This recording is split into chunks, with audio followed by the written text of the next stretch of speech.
What's up, everybody? So, just because NASCAR decided to take a couple weeks off, the folks here at Dirty Mo Media would not let the rest of us take any time off. So here we are. Now we've got to record some shows for you guys for these off weekends. We don't have a race to recap, so now what are we going to do? I reached out on Twitter a couple weeks ago, and we've obviously got some feedback on some of the guests people like, some people don't like sometimes. But I reached out on Twitter, and the people spoke, and they wanted to hear from guys like Jesse Love and Connor Zilisch, so we have them coming in together, actually, which good news. I don't know what that's going to be like, but the two of them are really good friends off the racetrack and obviously really talented race car drivers on the racetrack. So looking forward to hearing from them. And then Todd Gilliland was one that was actually it's a little surprising to me. People, Casey, they wanted to hear from Todd Gilliland, which is obviously another young up-and-coming driver having a great season. So that's another guy we're going to get to talk to. We're headed to Richmond next, so what can we look forward to? Man, Richmond obviously is a track where strategy's been playing out. It's been hard to pass there. They are going to have the option tire, which is going to be interesting to see how that pans out. Obviously, these crew chiefs and engineers are really smart, so a lot of times we all just end up doing the same thing because that's what's best for all of us. But it'd be interesting to see if anybody gets off strategy there. And obviously, we got some tight point battles going in. I think it's 7 points to the cut line right now. There's a tight battle at the top I think it's within 10 or 15 points for the top 3 for the regular season championship, and we're getting down to it, Casey. This is the last 4 races, I think, before the playoffs start. So this is when everybody gets a little tighter at the tighter in the belt. Pressure is on. Yeah, for sure. But looking forward to it. Looking forward to seeing a bunch of DBC fans out there, and hopefully you guys enjoy the show this week. Yeah, sit back, relax, and enjoy. Hey, what's up, everybody? Brett Griffin. Thanks for joining us here on this special edition of Door Bumper Clear. And Freddie, we've got probably the 2 most famous secondary spotters in NASCAR history. Yeah, I feel like these guys are becoming like the adopted sons of Door Bumper Clear. They're both now finally of age to at least hang out with us. Well, they still can't drink, I don't think. But had that stopped them before? yeah, unfortunately it has. But what's up? We have Connor Zilisch and Jesse Love in the house. I had to say Connor first because he won this week. It's okay. You just tore your fenders off in the first lap. The first lap. It's good to be here. What's up, with guys? my friend. Yeah, I figured you guys spent enough time together. You might as well just come here together. Actually, not lately. We haven't really hung out a whole lot lately. He's whipped. Oh, no. We're going straight for the gut right here. Nice job, Connor. Bro. Set the precedent. Is that true, Jesse? No, but these are the comments of why I don't. Connor, were you kicked out of his house? Like, do you not live there anymore? Yeah, I was kicked out. Basically. You got kicked out too? I think because he's wiped up. He's done. No, it's not that. Dason No, Percy it lives wasn't in my like house. Dason lives there? Yeah. He's never there. It doesn't count. No, Dason still lives with me. Who's been hauling the So mail. is it true you kicked Connor out? No. Is that not true? It's not true. Are you sure? If you saw Connor's house, you'd want to live in his house. It's unreal. Why don't we just address drop it? Want to address drop it? People can look at it on Zillow. Actually, it's not on Zillow because we built it. Oh. I'm sure we could find it on there somewhere. It's not very nice. It's poor living. Yeah. What the hell have you two idiots been up to besides throwing each other out of houses and one of you being whipped? How's racing going, Jesse? Racing's actually not been great. We got a win since we last saw you. Yes, we got a win, Talladega. We are a lot faster now than we were at the beginning of the year. But I'm kind of realizing, like, again, what it's like to race this level. I feel like you kind of hit ebbs and flows where beginning of the year, we were not super fast. We were like top 10-ish speed, but we'd run really good. And now we're far faster and qualify better and run up front and lead more laps on non-speedway tracks as well. And the finishes haven't came just from a bunch of just small details that I'm learning about that we're fixing as a team, but also part of it, just bad situation, wrong place, wrong time, kind of like, Indianapolis getting in that wreck on lap 1. So the good part is that I think that as a speed-wise goes and how our cars are driving, that we're able to go contend for a championship, but the finishes haven't been there. So I think once we get the two in sync with each other, that we'll be in a really good spot for the playoffs. Yeah, I agree. And you just still racing a little bit of everything. Yeah, it's been good. The ARCA stuff this year's picked up. Obviously, at the end of the day, it's still ARCA. So because you're not racing me, cherry picking. It's all I can race, dude. Actually, today I can race other stuff, but until today, it's been good. It's been a fun year.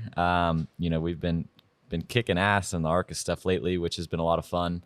Cars have been really fast. Finally able to compete with the 18 and the 20 and those guys. So it's been a lot of fun having fast cars over there, and just trying to have fun with all this stuff, man. It's a straining lifestyle to come out here and race every weekend, but at the end of the day, we're race car drivers, so you just got to enjoy it. Jesse is actually working on being a spotter, and I asked him to be my spotter at Indy, and he said he would have to train for it. What would you have needed to train for? I'm curious. So I spotted, for context, at Chicago for Austin Hill, and it was honestly pretty hard. Like I knew what I wanted to say, however, the feed. So okay, hard to explain. But when you talk on the radio and you key up, you hear yourself talking in the radio, but it was delayed like a half a second. So as I'm talking, radio you're working, yeah. So the radio was just messed up how it was. Some guys like that, I guess. No, anyway, nobody likes that. Okay. I promise you. Brett explained it, just not as well as you. Yeah. Yeah. So I'm talking and I'm waiting for my words that I'm speaking to catch up to what I'm hearing. So we start talking. I'll be like, inside coil bump. Again, I'm trying to and I start talking really, really slow. I'll be like, 5 back, 3 back, and I couldn't talk. Connor, here's my favorite couldn't part talk. is Jesse's texting me during the race, and obviously we don't see him. I saw my guy for 8 seconds a lap, and I get this text message from Jesse, and he goes, "How do I sound?" And I'm like, "You sound like." I felt like terrible. I couldn't speak. I literally could not get the words out. So I ended up taking both headphones off. Did you run and just talking in the microphone like this? Did you run two radio? Did you have a radio plugged to yourself? You can listen Well, why to didn't you just unplug that then? Yeah, you would have been way better off. Know that? Yeah. Brett did not explain that. So to me. Brett left you hanging. But listen, to your point. So I use a different style radio, but that radio you were using is what a lot of people are trying to go to now. And I used one of the tests for Bubba, and the same. I was like, "Yeah, you are now clear." And Brett's like, Bubba's like, "What the is wrong with you?" Yeah. He's like, "You sound drunker than you normally sound on here for some reason." I was like, "I think I'm trying to match my voice to this stupid radio I'm listening to, and I can't do it." Like, No, it's hard. So yeah, you just turn it off next time. One of them off, the one that's listening, and you'll be fine. And honestly, you hang out with Connor every day. He hasn't given you that advice yet. No. Connor, did you have that issue when did you listen to yourself? I had like 5 radios. It was I felt important. Did you feel like you had voices in your head? How was your lunchbox? That was that was cute. good. That was good. It was the Lunchable got left out for like 3 days prior to that. Connor is who inspired my story that I told on here a couple weeks ago about, hey, when I come back to life, I want to be a driver's wife or girlfriend. So Why? You were thinking of that was my advice to Connor. You were were thinking thinking- at the time of 17-year-old Connor when you thought about that. That seems weird. I was thinking about Connor's checkbook when he's 25 or 30, actually. Yeah, that was spotter stand talk. That's good. You guys are in the fraternity now. Yeah, unfortunately. don't ever come back up there again. That usually means the end of your driving career. Yeah. But yeah, I know. So obviously, your 18th birthday, Xfinity race is coming up. How you? I'll be looking. What's Watkins Glen the first one? Yeah, Watkins the first one. I'm super excited. You like Watkins, Glen? Yeah, I do. I get to beat you this year. Is there something I was you gonna want say, to do add, Jesse? we have a friendly wager I'm on just this curious. race or I'm anything? just curious. I'm 2 for 2 at Watkins, Glen. I'm just curious. Oh, did you beat him last year? Yeah. He was like a second faster and it didn't worked win. out. Yeah. In the ARCA race. Did you wreck him? No. He didn't wreck me. Can you Massage. just not blow turn 1 this time? Yeah, I got you. I got you. Honestly, I can't wait. But that's the first. I was talking about it this past weekend. That's the first playoff race for Xfinity, and obviously SVG is going to be in the playoffs, and he's good on the road courses. I mean, he finished well this past weekend at Indy, but he's going to need to run well at Watkins Glen. I'm not going to say. So you're saying that you're going to go beat him in? No. he's I'm gonna make the not second saying I'm not saying I'm going to go That's run what with it sounds SVG. But it's going to be fun if I'm as fast as him to go out there and race against him, and he's going to be, with a little extra pressure. It'll be fun to. You're to go driving out the there 88 car, right? Yeah. And then Junior you have more Motorsports. races. I don't know if you. Yeah, I've got 3 more. I've got not Bristol. I got Kansas, Homestead, and Phoenix after that. So I got 4 total this year, and then 5 truck races. Next one's after the break at Richmond. Now, how much? Obviously, you got a couple mile and a halves in there, which I don't. Have you run? No, any mile and a half? You haven't been able to, right? So that's going to be your. Obviously, you've been excelling at road courses, short tracks, cars tour races, ARCA races. You won. What's the jump like that going to be for you to go into a mile and a half race? Yeah, it's gonna be different. Honestly, I don't know what to expect. I tested at Kansas a few months ago in the ARCA car. We didn't get too many laps for an oil line blew and kind of ended our day. But it's going to be a jump for sure, something new for me. But running places like Dover and not quite Iowa, but in a way, those places kind of got me ready for the speed of it at least. And, I'm excited to get out there and see what it feels like. Obviously, we've got simulation stuff, but at the end of the day, until you go out there and feel it for yourself, it's going to be different from anything you've kind of done before. So, yeah, just trying to talk to as many people as I can and take as much in before it. But I'm excited for it. It's going to be a learning curve, but, I'm going to take it all in and try to have fun while I'm learning. Yeah, Jesse, how much are you planning on torturing him while you're out there? Like, I know slam it on my I door? know Bubba and Blaney like flip each other off every time they're around each other. I remember back in the day, Dale and Elliot would throw the shocker at each other every time they were around each other. Like, you got anything planned for like the first time you go blowing by Connor on the outside or anything? I don't know. I mean, it depends, right? Like, Watkins gonna hope I'm just up there, but Away from Connor.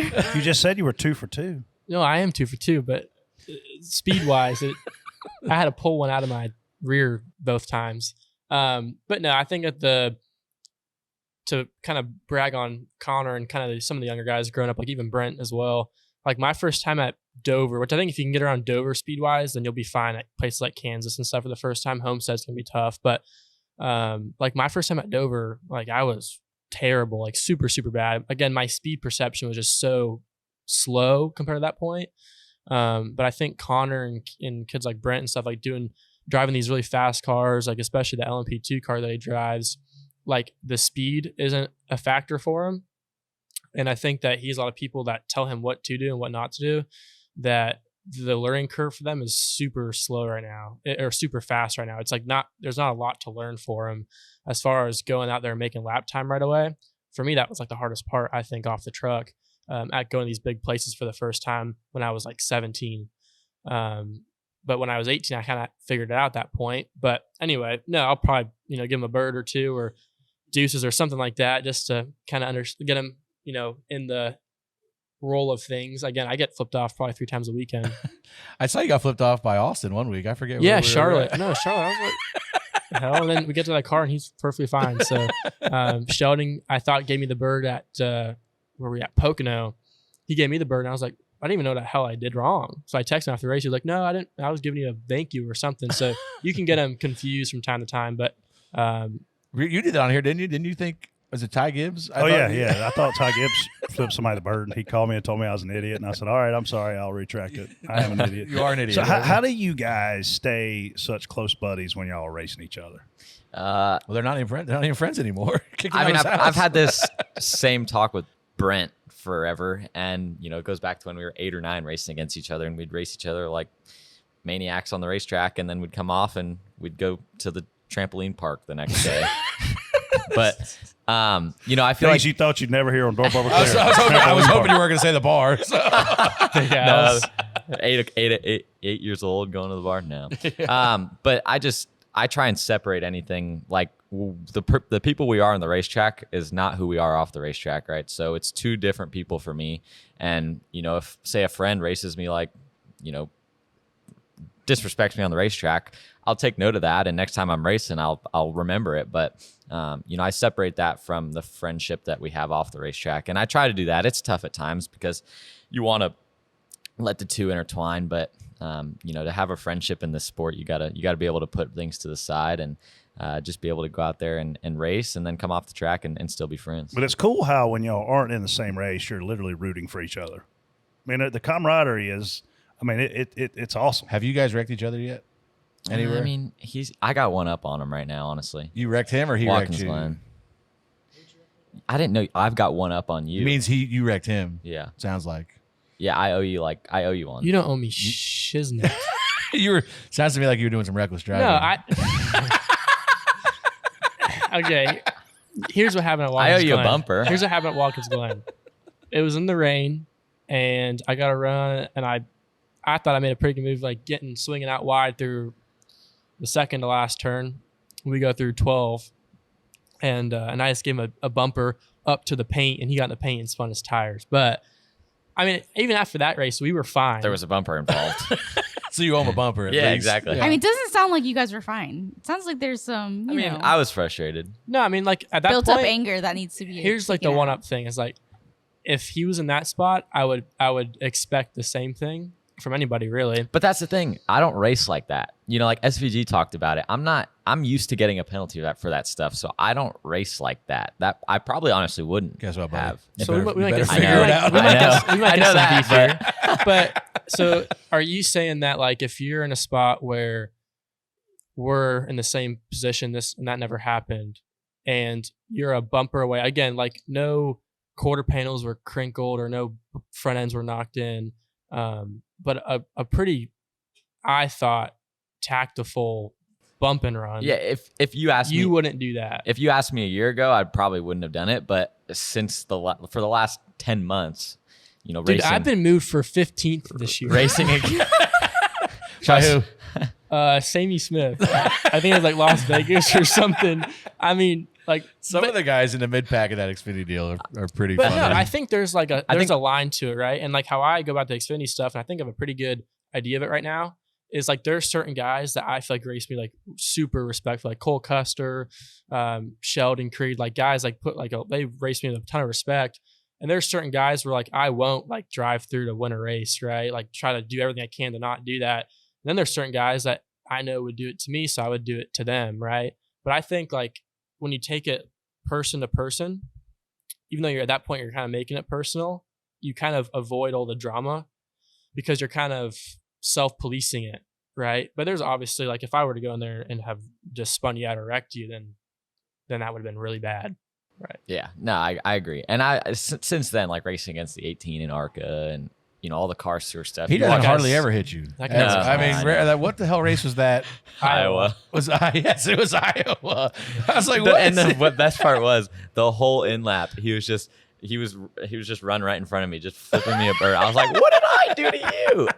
I had to text him after. I was like, look, man, like we're gonna be racing each other for a long time, and if this is how you're gonna race me at every race, I promise you I'm not going to make it fun for I you. did not understand that one at all. Like it seemed that was just pretty egregious. Yeah, I mean, I understand what happened at Dover, and I understand he wants to, you know, get one back at me. But if you're going to get back at me, do it once and make it right. Yeah, don't do it yeah. 5 times and fail every time. At the same time, that's part of putting on somebody's door that you take the risk Yeah, if they spin out. yeah, that he did it at Iowa. Same thing. He entered right on my door, and I got loose under him and about wrecked. But thankfully, I didn't. And it's just frustrating. Those guys in ARCA, they don't understand that you're the one putting people in that situation when you put it on their door. It's like, yeah, no dumb gonna get loose and hit you when you put it on my door, and they just think, oh, you almost wrecked me. You drove it into the corner way too hard. I was like, I didn't know you were gonna put it on my door and make me loose like that. So, But like you said, that stuff carries over, and like I've always kind of praised even before we had you on the first time, your maturity of like, listen, buddy, we're gonna see each other for the next 30 years, hopefully, you know, like, and you see some of that stuff carry over from those ARCA days. You know, there's the Ty Gibbs, Corey Heim rivalry that started in ARCA. Ty Gibbs, Sam Mayer, they can't stand each other. That started in ARCA. Like that stuff, like listen, you got to get over it because we're going to be doing this for a long time to come. So yeah, that stuff there, that Iowa race, I was watching. I was like, wow, this is pretty wild. All right, I got to bounce. It's always good to see y'all. I'm pulling for you guys. Y'all know that. And Jesse. Who are you pulling for more though? I'm pulling for Jesse Moore because he's my teammate at RCR. Come on. And I'm pulling for Connor, like just that far behind him. This is and I'll say this before I leave: there is as much talent between these two guys as anybody I've Between ever us seen two? come through here. No, we unfortunately are not talented. I've not seen guys come through here with this much talent at their age, potentially ever. And the pipeline for what's coming is awesome. And you guys, listen, y'all are the future of the sport. Period. So no pressure. thank you. Thanks, Brett. Be careful driving on the highways, and happy 18th birthday. Thank you, Brett. Now that Brett's gone, we could talk about his spotting. Yeah, How bad was he at Chicago? I was actually very surprised. I thought he was really good. really? Yeah. Oh, you He can't was say that. surprised. Yeah. I'm not surprised, but I was like, damn. Hang I on. thought he was pretty good. Hang on. Jay, cut that and let's talk some. I couldn't understand. Yesterday he said yesterday was the hardest race he's ever spotted.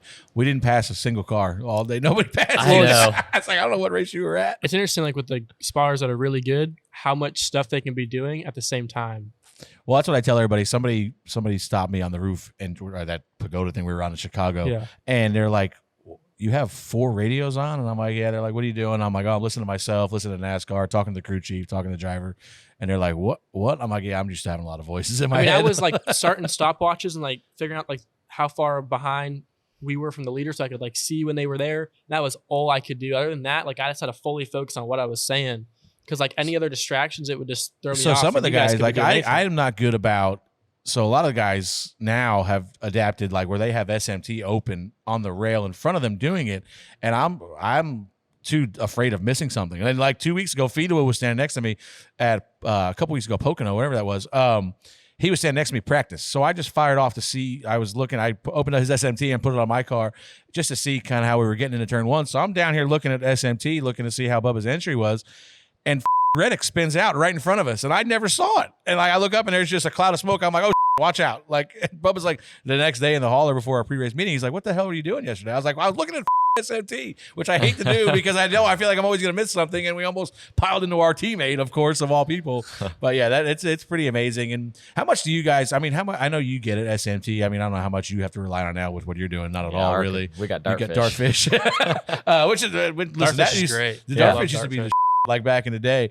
But how much do you rely on that now, preparing for races? I would say preparing for it, not a ton. I look at it a little bit throughout the week just to kind of see some patterns of what's good, what's bad, but also, how do I say this? Like at the Josh Wise program, like we get all the info we need before we get to the racetrack for the most part. There's very few things that I do aside from that because Josh and Scott are really good at knowing what we need and what we don't need and not overdoing it. But at the racetrack, like even at Sonoma, we were good in practice, but not phenomenal. I was probably like 6th or 7th in practice. And then, actually Connor too, like looking at my SMT for me and kind of tell me some things I needed to fix. And then the road courses for me, the biggest things is I'll pick 3 things that I can for sure go and fix and then go and do that. I'm a big SMT guy for the road courses because it's not my bread and butter. The oval stuff, I hardly ever look at it. There's just a few places this year that I haven't been to before that I would look at it and just kind of figure out like what's the biggest part of the corner I can go and make some time, or where are we really good at, so I know kind of where my runs are going to come and things like that. Big example is Nashville, kind of knowing I wasn't great on entry, but I was so good center exit, so kind of trying to fix that and then knowing the race where I could pass guys.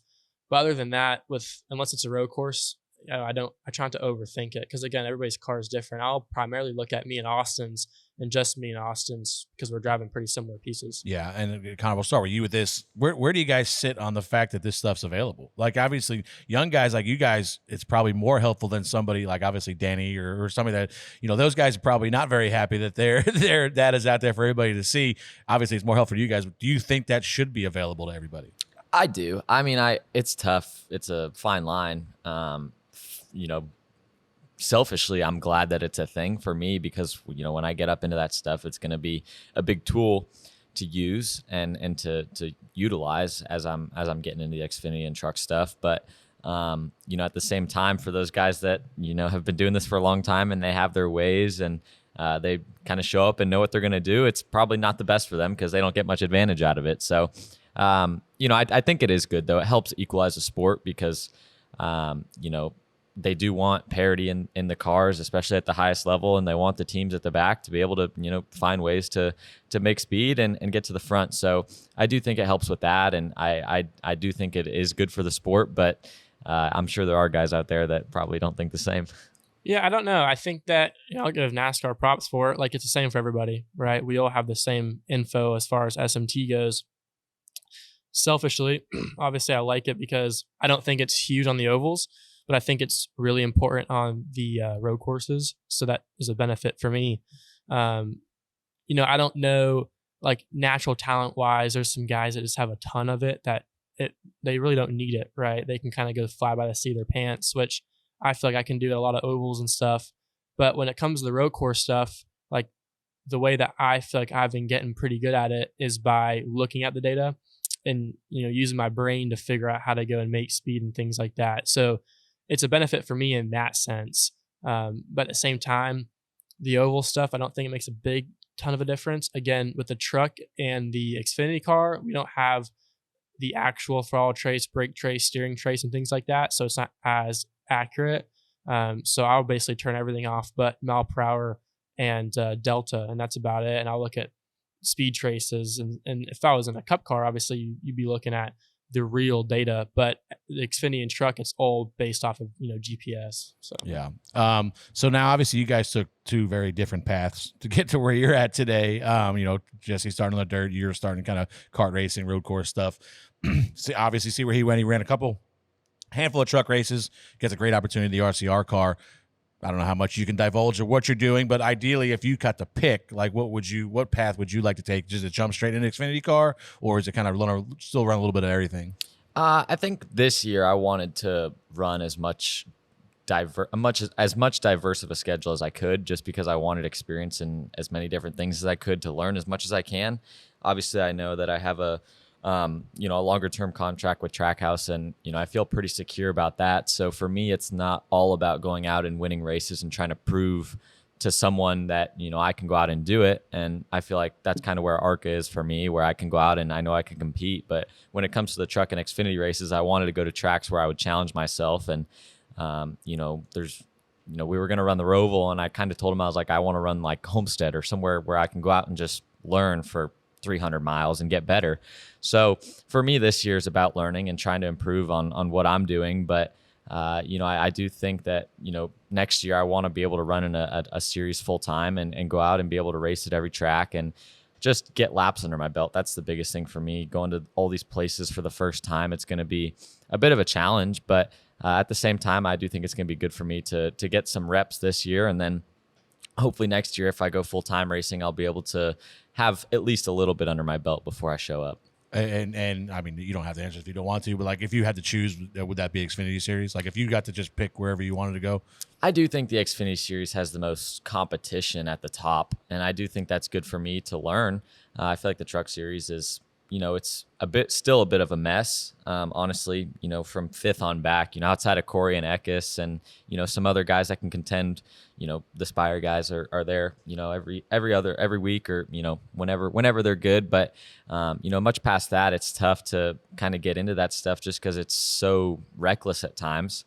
And I feel like Xfinity, there's a lot more respect out there, outside of a few guys that Jesse might have beef with. But, I do feel like the Xfinity Series has a lot more, I guess, respect and competition. And I feel like that's more attractive than going out and, and another thing is, the Xfinity Series races more. And for me, that's big, right? Going out and racing more is big for me. Running laps is going to be my biggest thing. So, I do think the Xfinity Series would be more appealing than trucks. I feel like, and Jesse's run both, so he can comment on this. I feel like talent-wise, and we've already discussed, we feel like you two are two of the most talented guys coming up through the ranks. You can show your talent more in the Xfinity Series. Like the trucks, I feel like you're more relied on how good your truck is, how good your equipment is, the air. People we've argued on here whether or not truck racing maybe gets you more prepared for cup racing because of how much aero dependent it is. But I feel like for you guys to get really out there and show off, and maybe you can comment to this, like you're going to be able to show off better in the Xfinity car than you can in a truck. Yes and no. I think that if you're a really calculated driver, like Corey Heim, for example, right? Just he's so sharp, and I've learned probably half of the stuff that I know from him growing up racing with him. That's why I thought, I ran top 10 in all my truck starts, and I think it was just because of the air itself, right? Because I was constantly thinking, then even though some days our truck wasn't handling the best, or some days it was really good, that I can put myself in spots on restarts and things like that. Like the Truck Series, I think has the hardest restarts because the air and all that air is involved. But as far as just raw ability goes and talent goes, and where you're at in practice, where you're at in qualifying, kind of bringing a car that wasn't great that day and still finishing good with it, I think is way more doable in the Xfinity Series than the Truck Series. I'll say that for sure. And obviously, Connor hit the nail on the head. The Xfinity stuff is definitely, I think, really respectful, and you're running against really good guys. I feel like I've raced against a lot of Cup guys this year and learned so much from them. And but yeah, and also the Xfinity car is just so hung out the whole time, and you're doing more of what we did growing up, where you're kind of over the limit of the tire. In the truck deal, it always felt like I was kind of under the tire to make some some speed. So I loved the way that the truck drove. I enjoyed it. I definitely enjoy the Xfinity car, I'd say more. I think, I was talking to Wayne Otten about this a few weeks ago. Like the racing and the Xfinity stuff is, I think, like the best of the three, just because like I think the fans like see how hung out we are. Not that the Cup stuff isn't and the truck stuff isn't, but I think like how far you slip the car and the Xfinity stuff is more, and you're more sideways and hung out. And the package itself, because there's less air involved, I think makes it a little bit tighter of racing. But yeah, I mean, I was thinking about the other day, like how much fun I'm having running Xfinity races, and the restarts are just so much fun. And you're racing against guys that are so good at what they do. Like even racing against Cole, like that's a Cup guy, right? Like you're racing against him every week. John Hunter, Eric Almirola, Austin Hill, guys that are really, really good. It's fun to go race against them because you know that the level you're at is that high. Yeah, and that was always an argument, and you guys can both talk about this. Like everybody always, Kyle Busch is going out here cherry picking. Like the only way you guys are ever gonna get better is if you race against the best guys out there, right? Oh yeah, I don't think that people think all the time. Like my mom, for example, bless her heart, I love her, right? But she's always like mad when a Cup guy comes and runs an Xfinity race. Or I mean, I've raced against Cup guys in ARCA before, right?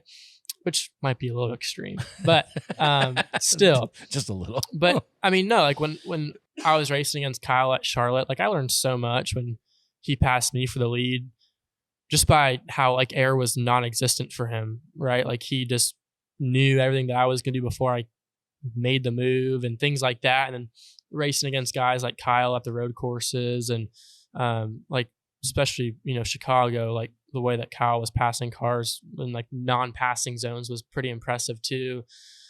But yeah, I think we just learned so much from him, and it's not to say we can't beat him.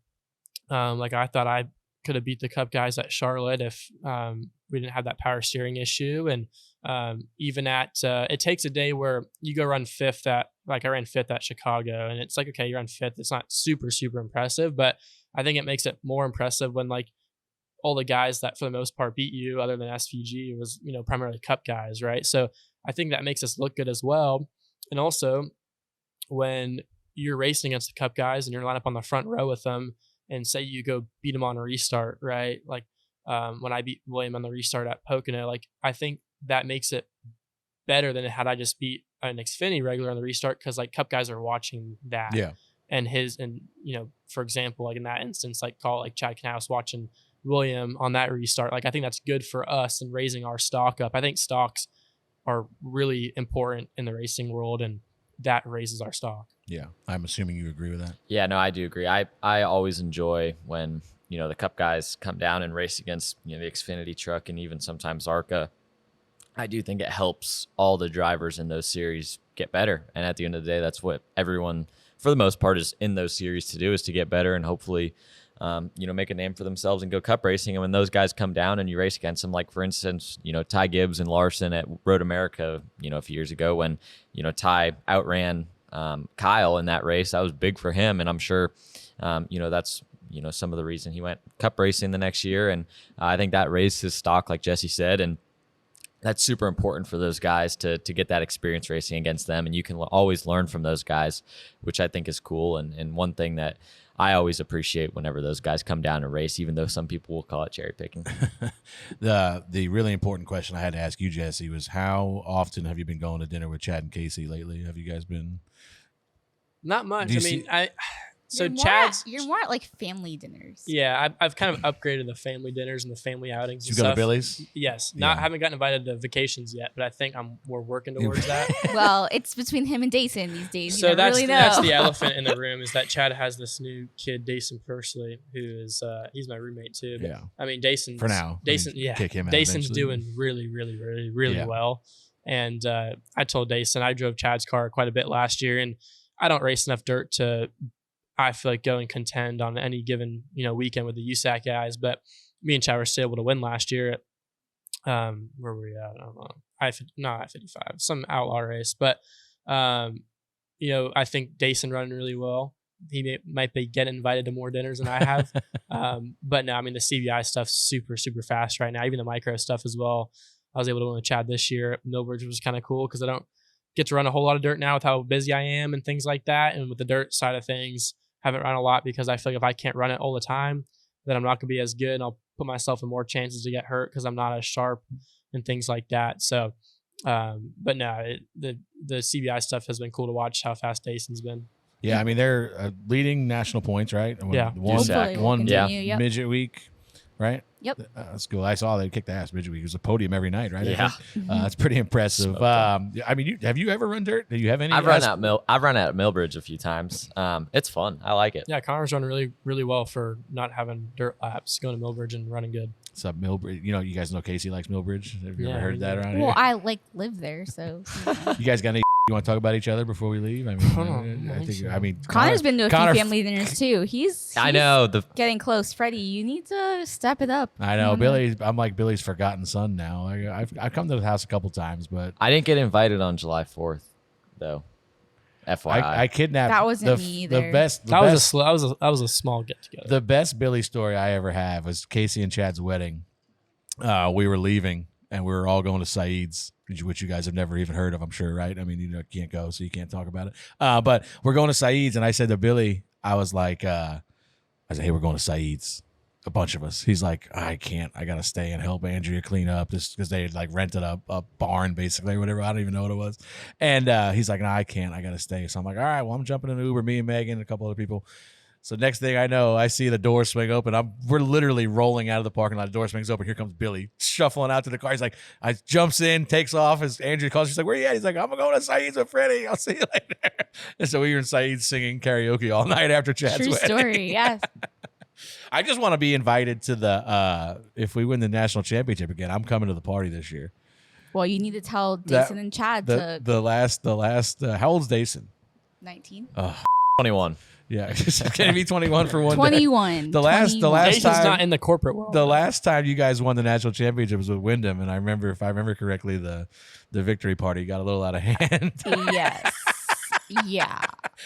I don't even want to know. Chad might have had to move into Jesse's at that point. Still don't want to know. Whoa. Still don't want to know. That's brutal. Anyways, it would be nice if they got the championship. Yes, we're still pulling for him, even though the parties Well, have to be a little more it was tame the this pandemic, so we didn't even get to celebrate at the banquet. So we had to have our own. Yeah, Oh. yeah, that was the always they did, from what I recall. But yeah, I mean, so future wise, obviously you're like trying to lock some stuff down for next year. Jesse, what do you got? Obviously locked in. Was it a multi-year deal at RCR? It's a multi-year deal. I mean, my path is pretty clear right now with RCR, which is, I feel like keep doing what I'm doing right now.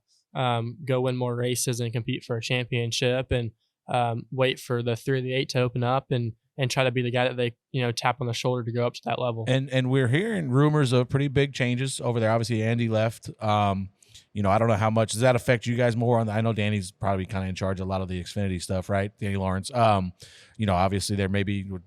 We were talking about a couple weeks ago on the show about Austin made comments about how the future's bright and Kyle's bought in, and obviously kind of hinted that they're making a bigger hire. How much does that affect you guys on the Xfinity side? Yeah, I think like you hit on, Danny Lawrence does a really good job at RCR. He's our competition director on the Xfinity side of, keeping the two somewhat separated in the sense of we know, I feel like on the Xfinity side, we're doing our job really well right now, and we should be proud of that and happy about that. And there's still things that we're cleaning up so we can go race for a championship. But obviously, is the Cup side, super pretty right now? Obviously not. But everybody at RCR is making decisions and changing things so that we can get back to where we need to be. And, I think that there's certain people, the people there that are going to make the differences are the ones that understand that obviously every team's going to ebb and flow. And, we're in somewhat of a trough right now, but we're going to come back up eventually as a whole. And I think that we're making changes to go and do that. So it sounds kind of, cheesy, but it's just like I scoff at the people that don't believe in the company, that don't believe in Richard and the people that he's going to bring to the table, which, big changes are coming. And we're going to get back to winning races as a whole, Xfinity side and the Cup side as well. And we're all going to get there. And, everybody at RCR, from Mike Verlander to Richard and Danny Lawrence and all the crew chiefs, like, we're doing what we need to be doing, and we're going to get to that point and figure out what we need to do. And people are, going to be really impressed when we do get to that point. Rest of the year for you, still bound. Obviously, you got 3 or 4 Xfinity races. Are you running anything full time? Are you running the ARCA East? Yeah, I'm full-time? ARCA East, which is 8 races. So you say full time. That's full time, but you're running for points or whatever. Yeah. Are you leading the points? Yeah, I've won 4 of the 6 so far. That's so pretty good. It's pretty good. Yeah. Run. But what? So you get to run. You can run the 7 anymore truck? Yeah, I've got 5 truck races. My next one's at Richmond. I've got Bristol, Martinsville, Homestead, and playoff Talladega in the trucks. Yeah, that's a good idea. Oh man, I've heard good I know I things. go to playoff Talladega and then Martinsville. yeah. Golly. Yeah, playoff Martinsville, Playoff- Martinsville, and playoff Talladega in the truck should be fun. That'll be exciting. It's funny, Martinsville. You're Ugh. hitting the guy in front of you and you're getting running behind you. It's like there's no room You're not even between in you. control You're just whatsoever. going along for the ride. Well, Casey, you got anything for these idiots before we cut them out of here? What did you call me? Idiots, both of you. Okay. I mean, they were out last week, so. What else is new? I would say, you mentioned Brent, obviously being. Oh an wait, up-and-coming Brent, he's been Ubering around everywhere, and he took his driving test today to get his license, and he failed. Are you kidding me? What? Do we know why he That's probably failed? not something he wanted on the show. He'll be okay. He said something about a 3-point turn. Get you every time. Yeah. Listen, a lot of people fail their first attempt. Maybe not a race car driver, but most of the people do. I didn't Poor actually. I took mine. I got my license during COVID or 2021, and I didn't even have to do a driving test. Really? Yeah, they just handed me a license. Oh, during COVID. Yeah. Oh, that makes sense. Yeah. Perfect. Yeah. Yeah. But maybe I figured maybe like with that Cars Tour race I watched, that was at Caraway where they're just running into each other. I thought maybe he just ran somebody over. Yeah. Poor Brent. Which I mean, we can talk about Brent for a second. That kid's, I mean, he's a friend of yours, obviously. Another super talented guy. Probably gonna have him on here at some point in the near future. Oh, God. Just The 3 of them. yeah, we should bring all 3 of these in here. He's not Just- made for this. No, we can't let him. No, have he's it. made for this. I was going to say, besides Brent, who else do you see you running for the next 30 years with as like a top contender? I mean, guys, Corey Heim, for one, I think he's one of the best our age out there. He's been doing really good this year, and hopefully he gets an opportunity to go cup racing. It doesn't sound likely or great for him for next year, but obviously he's got a lot of great people around him at Toyota and everyone at Legacy and 2311 who supports him. But he's obviously going to be one that we're going to be racing against for a long time. Obviously Brent, one of our friends, Sawallich, I'm sure that we'll be racing against for a long time to come. And hopefully we can settle our beef this year. But there's a lot of guys out there that are good. Eckes, he's been doing really good this year in the truck. I mean, who else do you see? I think it's gonna be interesting to see what Corey Day ends up doing. Obviously, he has a really good opportunity coming his way. Seems not my place, but a little rushed. Obviously, being a dirt guy and kind of getting put into a lot of payment stuff really quickly. But I mean, I've raced against Corey on a few different occasions. On the dirt side, he's phenomenal. He's probably the most impressive young guy that I've first ever raced against, and just super smart and makes it promising for the pavement side of things because he's not one of there's like 2 different types of dirt drivers. I feel like the ones that are really fast and some of them are just like crazy, like just psycho. And Corey, I feel like is really calculated with the decisions he makes and is really smart inside the car. I'm not sure about out of it. Yeah, that's but one thing. Inside the car, he's really smart. So it'd be interesting to see what he does with those opportunities. And if he does really well, then he could be some guy that nobody really knows about that we could be racing against a lot. He's really He's you really said, uber talented. And talk about psychopath. That's what I thought Brent was. The first time I watched Brent race, and he was like, I don't even know, like 12 at years Millbridge. old at Millbridge, just crashed. I was out there hanging out with Dylan Welsh, and he's like, man, I just don't know where to find those other 2 tents. I'm like, you're not gonna. You just have to be a moron. I was like, I don't think that kid's ever hit anything because he's just crashing every lap. He's just hauling ass. That's one thing you say about dirt kids that I've seen from coming up. The kids that are really, really good on dirt, they're all talented, right? To be good on dirt, you have to be talented. But a lot of them are good because they don't have fear and they're just reckless. And you can make speed like that on dirt.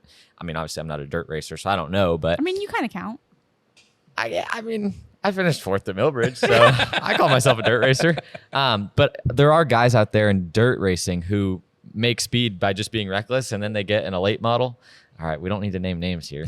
And then they get in a late model or, whatever it may be and struggle because they're so used to just going balls to the wall. Yeah. And, you have to use the left foot and things are different now. So I do think Corey will be really good. He's got, already some air experience running the wing sprint cars and has an understanding of that stuff. And I've been talking to him, and obviously he's got a lot of good opportunities. So I'm excited to watch him. He's a good kid and puts the work in. So hopefully it all goes well for him. Yeah, his biggest thing will be just probably learning to use the brake. Yeah. The dirt stuff, like we use the brake a ton. Don't get me wrong. Like I feel like I use it a bunch just to keep it laid left and things like that. And the wing sprint car side of things, I don't run as much of, but they use even more than we do in the midget. But how you use it is just so different. But I think he thinks, and he's not just flying by the seat of his pants the whole time, which I think is going to be good for him. But even Brent, like he looks like he's not thinking at all on the racetrack. And again, he's just so unbelievably fast. Sometimes you try to have to outsmart him to beat him. But even still, like he does think inside the car a lot, and his like emotional maturity in the car is stupid high for his age. Yeah, for sure. Well, we appreciate you two stopping by. We're always pulling for you, whatever the hell you're in. We're not going to know what to do when you start racing each other. Me and Brett are going to have to split sides and pick our favorite child, I guess. But appreciate you guys coming by. Good luck this year. Thank you. And we have a very special guest today, the driver of the number 38 for Front Row Motorsports, Todd Gilliland. Thanks for joining us. Yeah, I'm excited to be here and check out the studio and talk to you guys. I'm You so interrupted sorry a for very- anything they said. You interrupted a very important game of ping pong when you walked in. I know. I thought I was next, Yeah. but you guys were ready for me. So maybe next time. It's weird because they were playing and they sound like it's like women's tennis. Whenever they hit the ball, it's like, Yeah. Yeah. I don't know if that's how I would yeah. describe that. So obviously with the off weeks, we don't have a race to talk about this week, so we're bringing in some of the guys, and I actually put out a tweet, and Todd had been on our list there anyway to come on eventually, but I put out a tweet like, who do you guys want to hear from, and believe it or not, people actually wanted to hear from you. Believe it or No, not. I'm with you on that, man. It always blows my mind. I see the Twitter mentions stuff like that. I'm like, what is interesting that they want to hear from me? But here we are, and fans are going to get what they want, I guess. So we'll see. Yeah.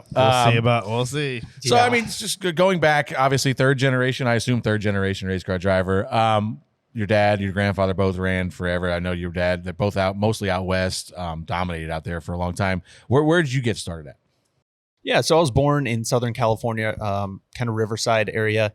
I think I made my first quarter midget start out on the West Coast in Pomona.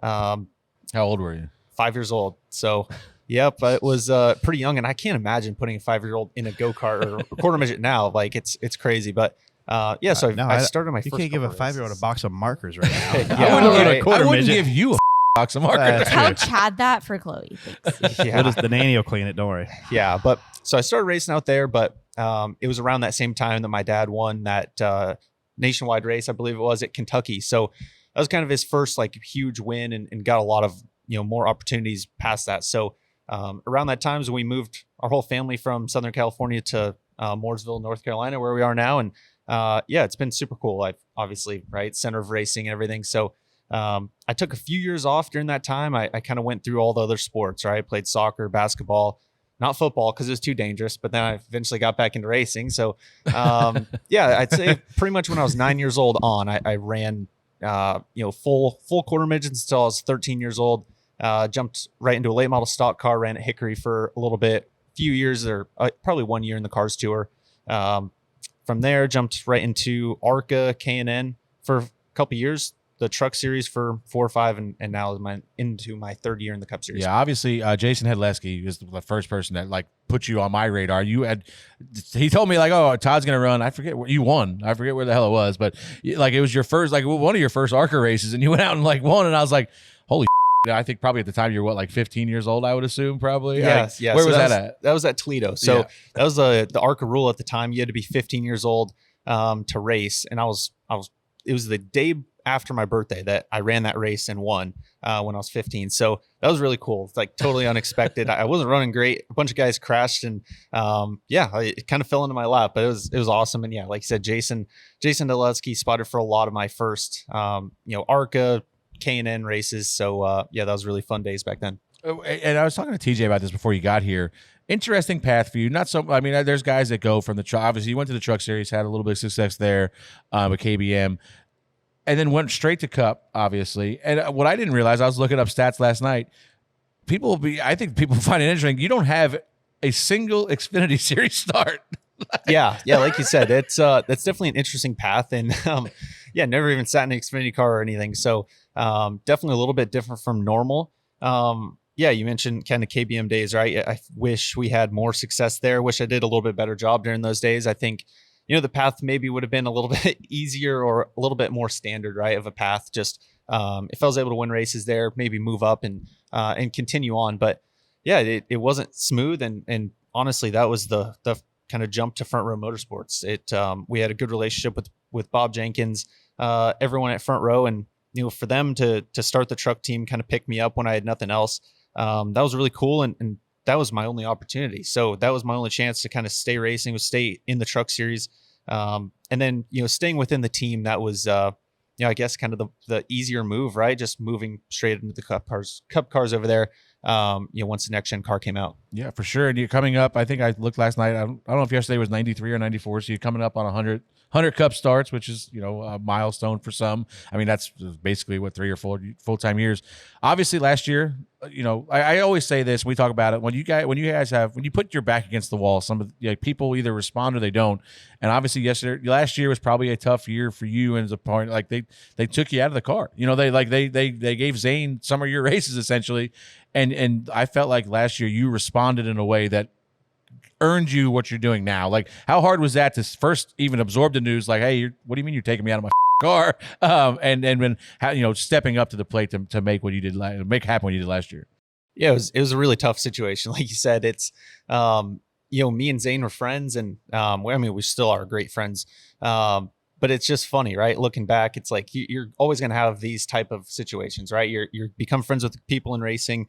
And like you said, though, it wasn't between me and him, and it still isn't, right? It's a racing deal. It's a business. And I'd say that was the toughest part, was just kind of absorbing the news of, not going to race these 6 races. Is this even what we need to continue doing, or do I need to go back and run in the Xfinity Series or Truck Series again, win more races? And so it was definitely kind of a time to reflect, I guess, really, right? So I feel like my first year, I had kind of achieved most of what I wanted to. We finished, I think, the second most amount of laps in that first year in the next gen car when guys were having a lot of issues. We didn't have many issues, and we were able to capitalize and maybe get some better finishes than we deserved. So, but still, right, that's kind of the learning process in my eyes. So yeah, it was definitely disappointing. And then, to pick up those 6 races that was out of the 38 car last year, I think I drove in the 15, the 51 at Rick Ware Racing, the 36 at Front Row. So it was working with a bunch of different people. And honestly, I think that helped me a ton, just, broadening my horizon of communication with a bunch of people. We talked about my career, growing up in racing from the time I was 13 until, 17, which are very important years, right? Of racing. I raced with Chris Lawson, who was my crew chief, and kind of driver coach, everything, right? When you're running late models, you don't have a huge team.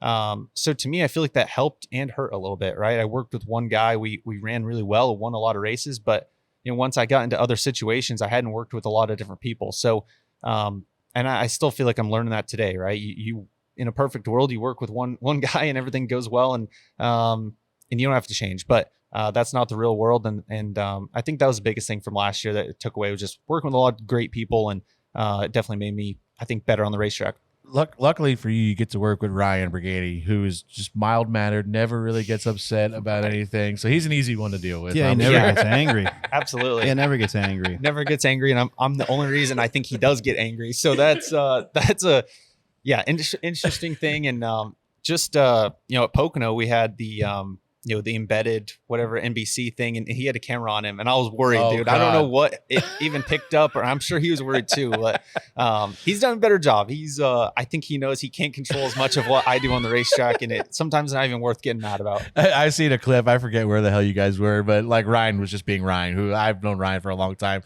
and he's just yelling to yell, I think, and stuff, and you fired back like, yeah. Ryan, will you just sit down, please? Like, calm down. We're at like Darlington. He's telling me just use the bumper, get him out out of the way. I'm like, Ryan, if I could get to his bumper, I would love to. Like, I would love to pass him right now, but I can't. Okay, that's racing. I'm just trying to set him up, trying to get closer. I'm not yelling. That's us on the radio Yeah, every week. it sounds like it. He had an epic meltdown. Was that Dover? Where'd you have the flats at? Yep, that was Dover. an epic brigade. That was a yeah. brigade moment if I've ever heard one. But again, dude, that's just me making him mad. Right? I'm the one that spun out. He's mad at me in the first place. Then we sit there for like 5 laps, and he's just boiling over. He's just so getting it's fun. temperatures rising. Watching, I think there's 2 things that stand out to me watching you come up. The last year in the trucks, you, whatever flipped the switch, I mean, you just became the finisher. You just finished. I mean, you were very competitive every week, had a lot of speed, and you were just putting everything together. And I think it stood out. And I think that carried over whenever you switched. Whenever you drove them other cars, I felt like you were driving with a little bit of a chip on your shoulder. I mean, it looked like it whenever, because, man, you got them other cars and was fast. It's like, I don't like it. And it stood out. And I think people recognized it. I think it helped get you to where you're at now. And honestly, next year going to be the main guy, right? Essentially. Yeah, I hope so. Yeah, So- we're expanding. With the news, obviously, the team continues to grow, continues to bring on new hires. What does the future look like for you, and how close are you to those conversations? Yeah, I try and stay pretty involved with all those conversations. I think, I definitely feel way more comfortable having those conversations, being involved with them now than ever. And I think that also those conversations will just get kind of easier and easier, right? As I continue to kind of mature in the sport and know more people. I think that's the biggest thing. When I first got into the Cup Series, I knew nobody and didn't know who was strong in any position and all that stuff. So learning that a little bit over the first, few years has definitely helped. It's definitely a big turning point for our company. Going to 3 cars can definitely help us in a lot of ways, but at the same time, if we don't get the right people, it's not going to help whatsoever. So I think that's the biggest thing I'm trying to keep pushing for, Jerry Freeze, kind of all our management group at Front Row. It's just, we have to get the right people. There's obviously a lot of good people out there right now with, Stuart Haas, changing their whole thing. And it's just about getting the right people in the right positions. And obviously getting the right drivers is really important too. So we'll see, but I'm super excited about it. Who's your third teammate? Yeah, Or is your this where you second break teammate? the news? Yeah, break news here. No, I don't. But how? Like, listen, I spent a year over there, and Bob and Jerry were amazing to deal with. And what's it mean to you to have an owner like Bob that's just like so committed to like this guy? He was talking about. I seen an interview the other day where he's talking about how he got back in the day when he named his team Front Row Racing, and they ran nowhere near the front row. Yeah. So now to see the progression that where they're winning races last year, you're much more competitive now. Like, what's it mean to you to work for a guy like Bob and Jerry and that whole team over there? Yeah, it's really cool. I think it's a story that kind of gets overlooked a lot of times, right? It's just so different than a lot of the Cup owners out there. So Bob is just a businessman that has become very successful and owns a lot of franchises, restaurants, owns the whole Long John Silver's brand, and just doing a really good job on the business side, right? And to me, it always makes me laugh, right? Why are we racing if we're doing so good over there, right? But I love it and super thankful for it. Thank God, yeah. Yeah, and it's super cool, right? He's just kind of his motto, right? Is just chip away at it. That's how he's done on his business side, and I think you can definitely see that just as much on our racing side. So I've had a kind of a cool look at it because my dad ran for the team 10 years ago at this point. So even from back then, they used to lay off everybody as soon as the off season started, and they wouldn't come back in until January, right? It's just all those little things where, nowadays, right, we're functioning as a full blown race team that is going to compete and expects to compete for wins, and if not be super competitive. So it's crazy how it's all changed, and it's just kind of that slow and steady mentality of we're going to move up hopefully a couple positions of average start and finish every year, and eventually, right, you end up taking those next steps. So it's really fun. Well, they started off, when you guys started off this year, super hot, like really fast at Daytona, Atlanta really good, even after you wrecked the field. No, I'm just kidding. Did you wreck us all in Atlanta? Oh, on the lap 2. Yeah. Lap 1, Yes. actually. Yeah, Yeah, I yeah. forgot. I was like, when did I wreck the field? Did you do that? I don't remember that. I don't must have know. missed it. Remember when they were I trying to let the each other 34 up? in. Oh, Well, that's right. this is- Yes, it- I I do don't know if remember I wrecked. that. Everyone First of else all, wrecked You each were being a other. nice guy. First of all, they pulled one over on the initial start, Yes, that guy. and that was they true. weren't supposed to be where they were. That Anyway, was more Michael than that was Todd. more Michael. Yeah. Yes, and so What did we do but- wrong at the start? Was he Michael was supposed supposed to be in a on the different bottom or lane. Yeah. something? Gotcha. Yes. Interesting. Yeah. See, now- this is stuff yeah.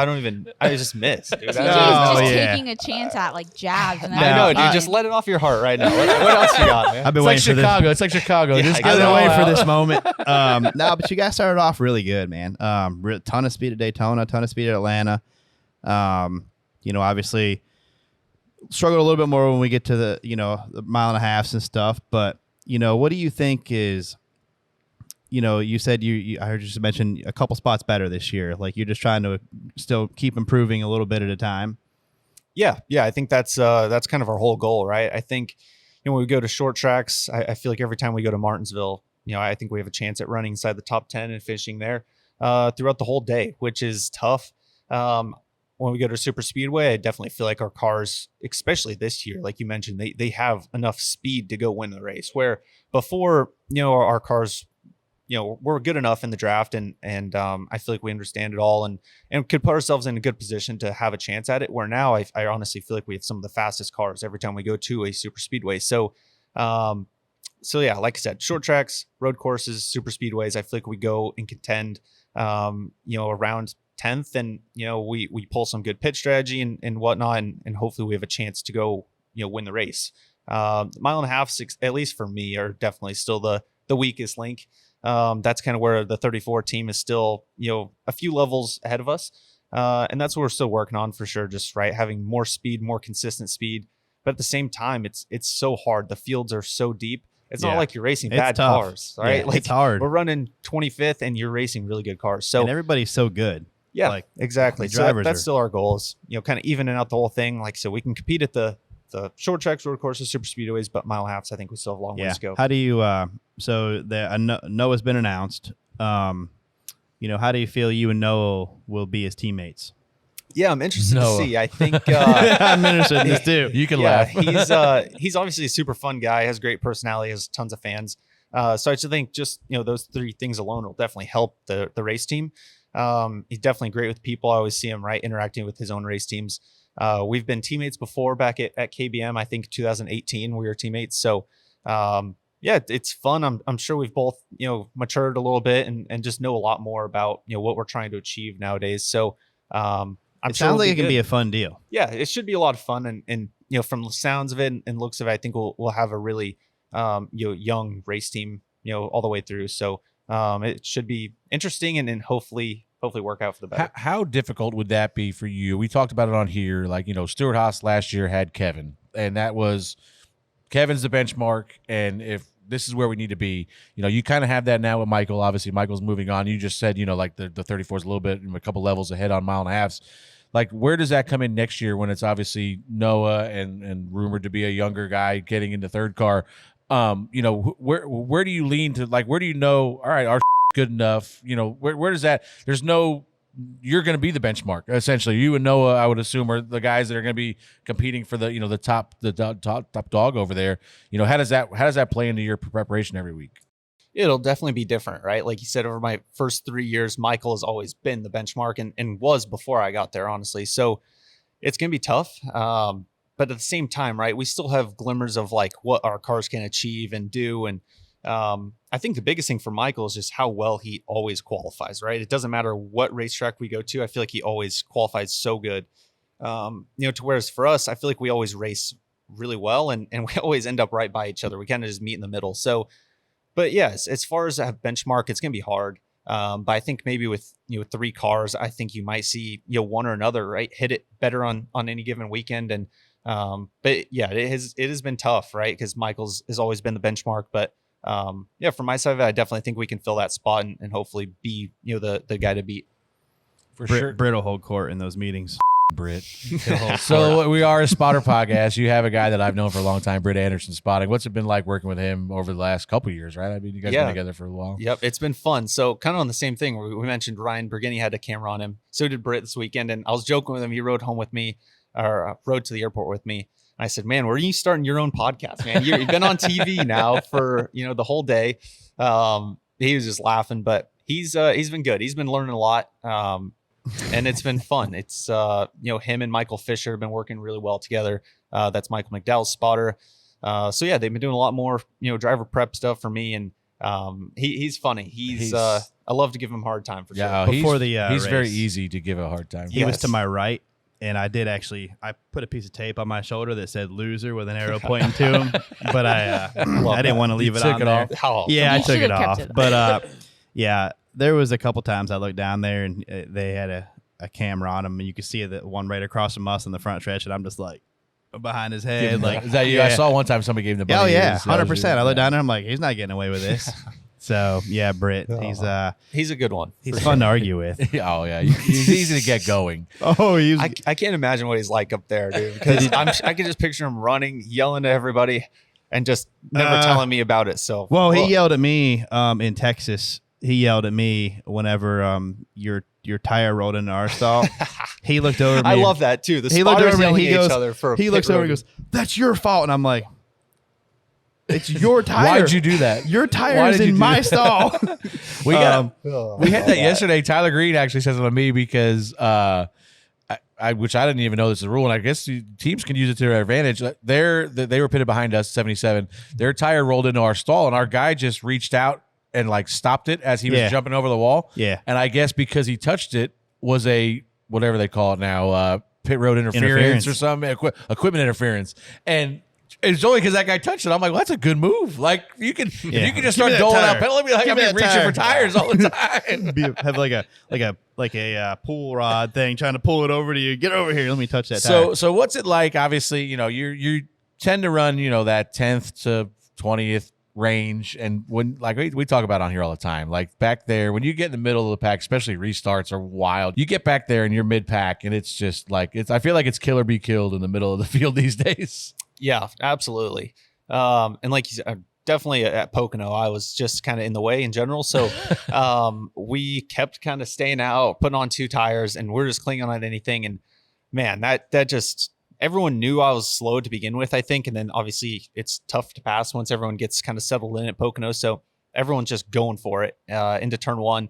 Yeah, I kept getting pushed out of the groove, and like I said, I was too slow to be up there anyway. But yeah, the restarts, a lot of these places are like that now, though. So they're really fun if you're kind of the first guy on, say, 4 tires and everyone has 2 or none. And you're able to make the aggressive moves, right? Stick it to the bottom 3 wide and wrap the line and be able to, make it out the other side without an issue. But a lot of times if you're this kind of slower guy, right, it's just really easy to be put in a bad position.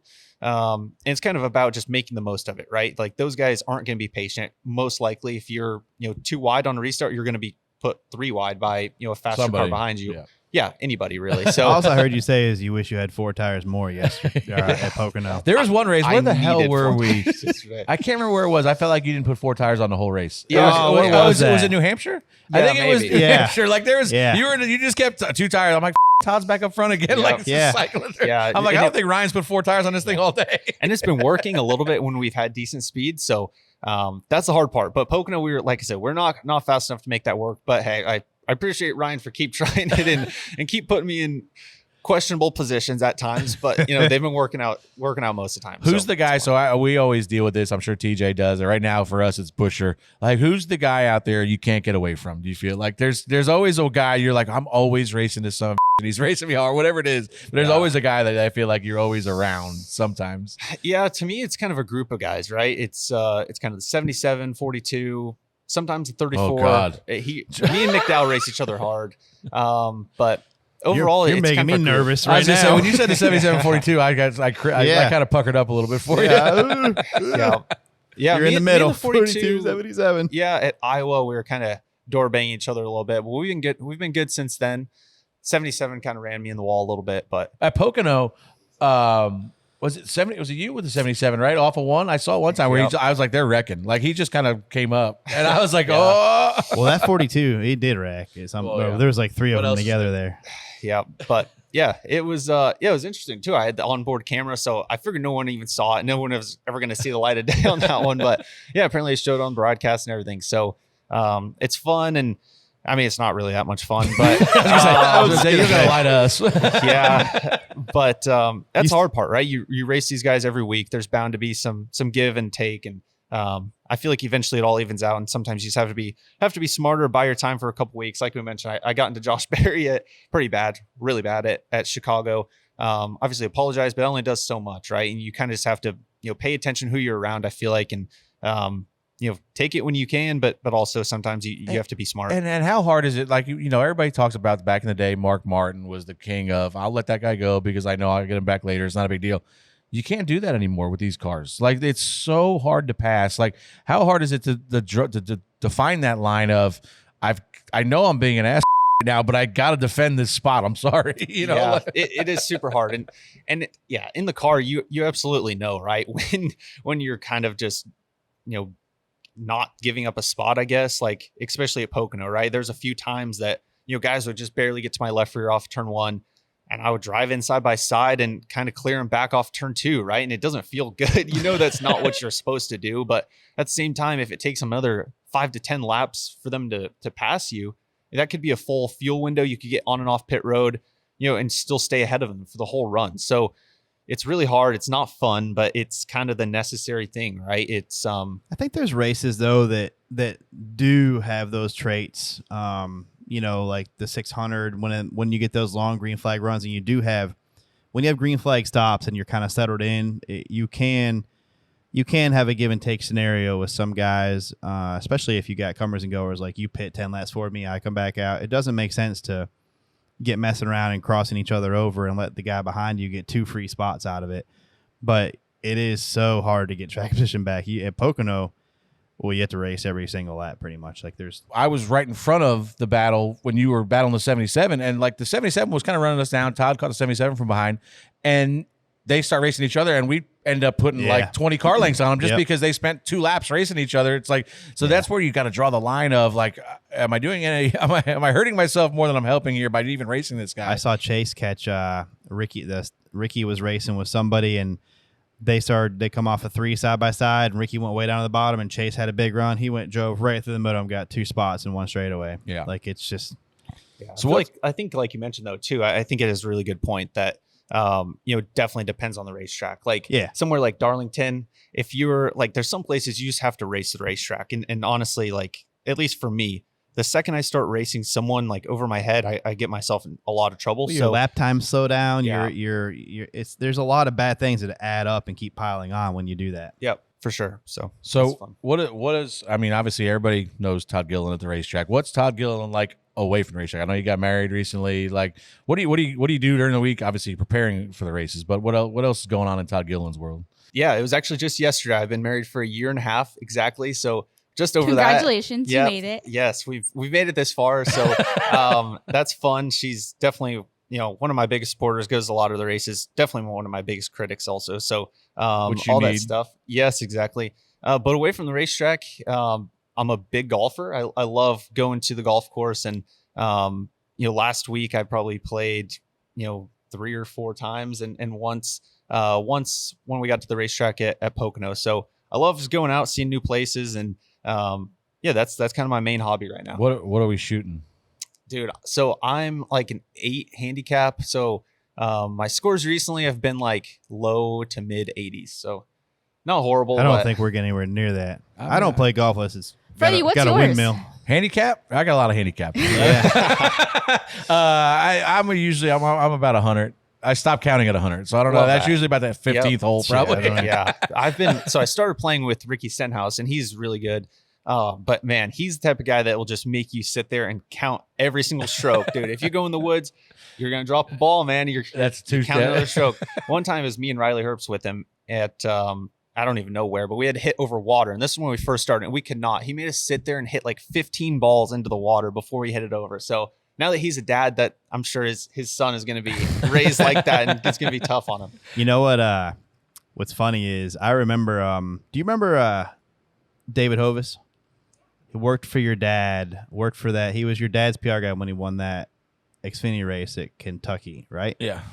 Yeah. Well, that night, and this might be new to you, we actually the Cup cars were off that weekend.